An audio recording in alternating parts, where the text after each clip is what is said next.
kami. Semoga apa yang kami sampaikan saat ini dapat memberikan manfaat untuk kita semua ya. Dan ingat, jangan di-skip ya teman-teman. Nah, pada kesempatan kali ini kami akan membahas mengenai ontologi dalam Islam. Sebelum itu, saya akan memperkenalkan diri saya terlebih dahulu. Perkenalkan, nama saya Salamiah Nur Hakim Arham. Kami dari Universitas Islam Negeri Sumatera Utara. Nah, pasti ada yang dari kita yang sudah mengetahui kan apa itu ontologi dalam Islam. Nah, yang bagi belum yang mengetahuinya, saya akan menjelaskan apa sih ontologi dalam Islam itu.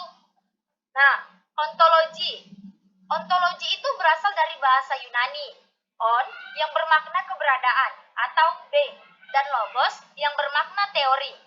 Sedangkan dalam bahasa Latin disebut ontologia, sehingga ontologi bermakna the theory of being you are being, atau teori keberadaan sebagaimana keberadaan tersebut. Ontologi dapat dimaknai the science of the essence of things, atau ilmu tentang esensi segala sesuatu. Nah, mari kita membahas lebih dalam mengenai ontologi, biar kita semua mendapatkan manfaat dari apa yang kami sampaikan pada kesempatan kali ini. Nah, ontologi itu bagian dari metafisika yang merupakan bagian dari ilmu filsafat dan membahas teori tentang keberadaan atau the general theory of being, seperti makna keberadaan atau the investigation of the meaning of being, dan karakteristik esensial keberadaan atau the essential characteristic of being itself. Nah, filsafat ilmu Islam menjelaskan bahwa sumber-sumber ilmu adalah Allah Subhanahu wa Ta'ala. Nah, sumber-sumber ilmu itu adalah Allah Subhanahu wa Ta'ala sebagai sumber dari segala sumber ilmu. Wahyu ilahi, Al-Quran dan hadis sebagai sumber-sumber ilmu kewahyuan dan alam, terutama alam material, sumber-sumber ilmu empiris. Nah, kita akan memasuki sumber-sumber ilmu yang pertama. Nah, yang pertama ini ada Allah Subhanahu wa Ta'ala. Sumber-sumber keagamaan Islam, Al-Quran dan hadis disebutkan bahwa Allah Subhanahu wa Ta'ala memiliki nama-nama. Ya, yang sering kita sebut dengan Asma'ul Husna atau Al-Asma Al-Husna, antara lain Al-Alim dan Al-Hakim. Keberadaan dua nama tersebut dalam kitab suci umat Islam menguatkan doktrin epistemologi Islam bahwa sumber dari segala sumber ilmu adalah Allah Subhanahu wa Ta'ala. Nah, berarti sumber dari segala sumber ilmu itu Allah. Tiada lain selain Allah. Tetapi kaum ateis dan skeptis menolak dan tidak mengakui keberadaan Tuhan. Friedrich Nietzsche sebagai filsuf ateis modern dari Jerman bahkan menyatakan God is dead atau God is dead. Ya, Tuhan telah mati, kata si Friedrich Nietzsche. Jumlah pengikut mazhab ateisme cukup signifikan, dan teori mereka tentu saja dapat menolak gagasan utama epistemologi Islam, bahwa Tuhan sebagai sumber dari segala sumber ilmu, sekaligus sangat berdampak terhadap nuansa ilmiah dari ilmu-ilmu kewahyuan. Nah, para filsuf muslim pun mulai dari Al-Kindi sampai Mula Sadra mengajukan banyak sekali argumentasi rasional mengenai bukti rasional bagi eksistensi Tuhan yang patut ditelaah dan dipahami. Setidaknya dapat menjadi pedoman bagi masyarakat muslim dari kritikan kaum ateis dan skeptis terhadap keberadaannya, sekaligus menjadi pengokoh epistemologi Islam bahwa Allah Subhanahu wa Ta'ala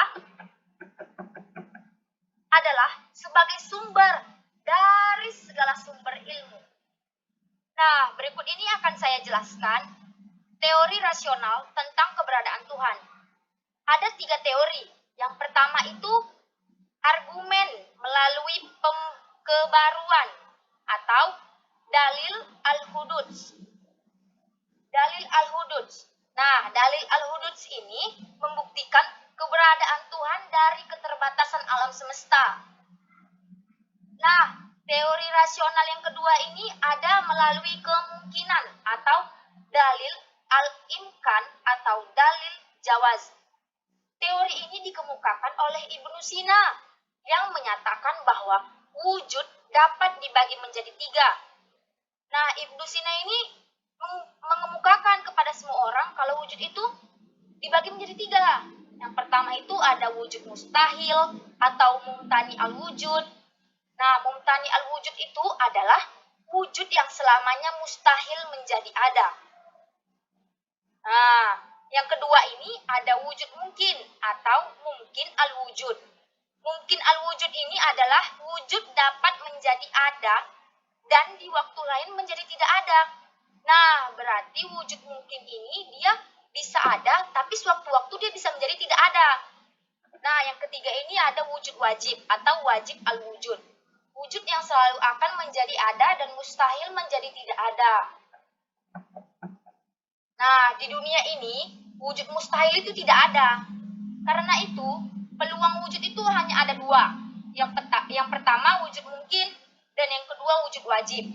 Apabila dilihat dari kenyataannya, maka alam dapat disebut sebagai wujud mungkin.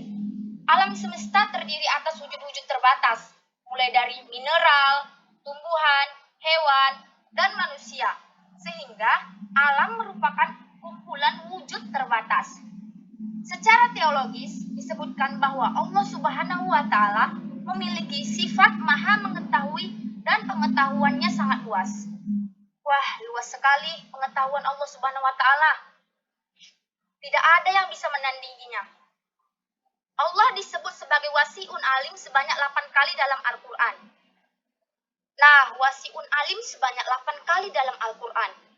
Itu terdapat dalam Quran surah Al-Baqarah ayat 110, 247, 261, dan 268. Nah, dalam Quran surah Ali Imran juga ada Allah disebutkan sebagai wasi'un alim, yaitu pada ayat ke-73 yang menunjukkan bahwa pengetahuan Allah Subhanahu wa Ta'ala tidak terbatas. Dalam Quran surah Al-Kahfi ayat 109 juga dijelaskan, katakanlah, sekiranya lautan menjadi tinta untuk menulis kalimat-kalimat Tuhanku. Sungguh, habislah lautan itu sebelum ditulis kalimat-kalimat Tuhanku. Meskipun kami datangkan tambahan sebanyak itu. Masya Allah, dengan demikian, umat Islam diajarkan senantiasa memohon tambahan ilmu kepada Allah Subhanahu wa Ta'ala. Nah, jika teman-teman ingin meminta tambahan ilmu, mintalah kepada Allah. Jangan minta kepada siapa-siapa, tapi mintalah kepada Allah. Hanya Allah lah yang bisa memberikan tambahan ilmu kepada setiap hambanya. Baiklah, saya akan menjelaskan bagian alam. Sebelum itu, saya ingin memperkenalkan diri saya terlebih dahulu. Nama saya Anissa Fani Ramadhani. Dalam epistemologi Islam, alam menjadi salah satu objek telaah ilmu dan sumber ilmu selain Allah Subhanahu wa Ta'ala dan wahyu ilahi. Kata alam disebut dalam Al-Quran sebanyak 73 kali dalam bentuk majemuk alamin. Al-Quran dan hadis memberitahu bahwa alam terdiri dari atas dua bagian utama, yaitu alam spiritual atau alam gaib, dan alam material atau alam syahadah. Suhrawardi Al-Maqbul pernah mengutip hadis, menegaskan bahwa ada hijab atau eksistensi antara Allah dan manusia. Sesungguhnya Allah memiliki 77 cahaya seandainya sedikit saja tersingkap dari wajahnya. Syed Hussein Nas menjelaskan bahwa para sufi menerima kosmologi klasik bahwa tingkatan wujud sangat banyak, tetapi diringkas dalam 5 tingkatan utama yang disebut Al-Hadharat Al-Ilahiyah. Kelima tingkatan itu dari yang terendah sampai yang tertinggi adalah dunia fisik atau ruh, dunia perantara atau malakut, dunia malaikat atau jabarut, dunia nama-nama sifat Tuhan atau lahut, dan zat Tuhan atau hahut. Mula hadis Sabwazari membagi alam menjadi 6 tingkatan.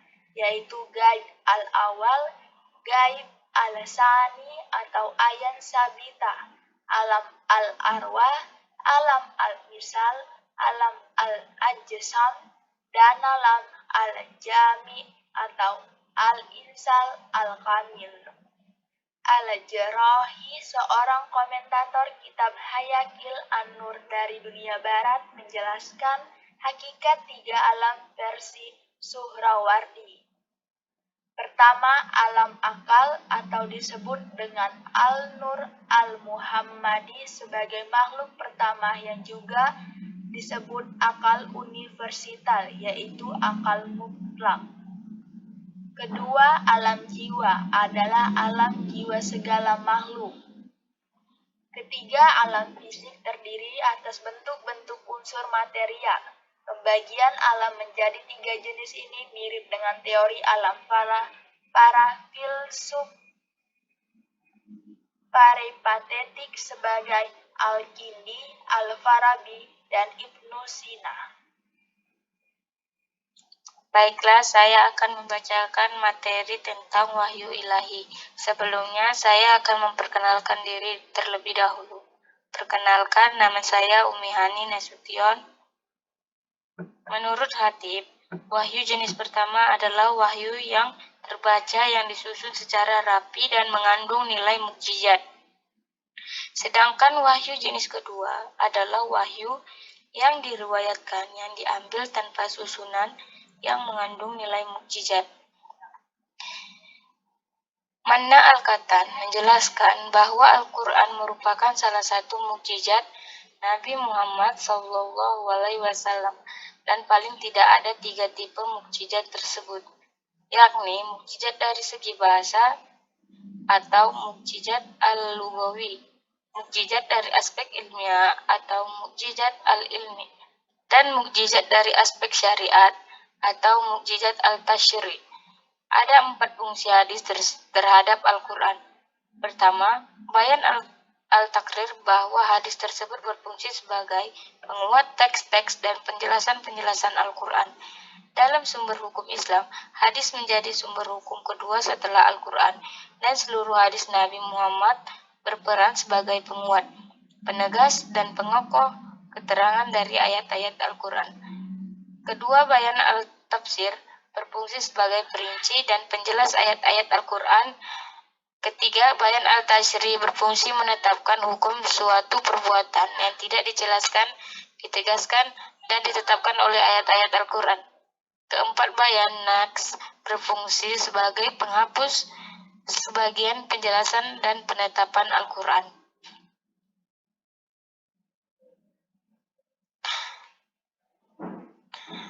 Al-Quran dan hadis merupakan 2 sumber utama ajaran Islam yang tidak saja membahas masalah agama atau akidah, syariah, dan akhlak, tetapi juga masalah sains atau Tuhan, alam, dan manusia. Muhammad Yusuf Musa menegaskan bahwa Al-Quran mengandung kajian tentang dasar-dasar filsafat ketuhanan, filsafat alam, filsafat manusia, dan filsafat sosial. Sebab itu, Al-Quran tidak berlawanan dengan sains alam, bahkan menyeru manusia untuk mengembangkan sains. Ekstalogi, setan, iblis, dan kemunculan masyarakat muslim. Sebab itu, ilmuwan dan pelajar muslim dalam berbagai disiplin keilmuan diharapkan dapat mengambil hikmah dari Al-Quran dan hadis sebagai sumber ajaran Islam yang mengandung prinsip-prinsip dasar agama. Sekaligus, sains, teknologi, fakta ini dikuatkan oleh Quran Surah An-Nahl ayat 89 yang menyatakan, dan kami turunkan kitab Al-Quran kepadamu untuk menjelaskan segala sesuatu atau tibyan likulli syar'i, serta rahmat dan kabar gembira bagi kaum muslim. Karena itu, ilmuwan dan pelajar muslim harus membekali diri dengan dasar-dasar ilmu Al-Quran dan hadis untuk selanjutnya dapat kontekstualisasikan dalam disiplin keilmuan. Mungkin ini saja yang bisa kami presentasikan.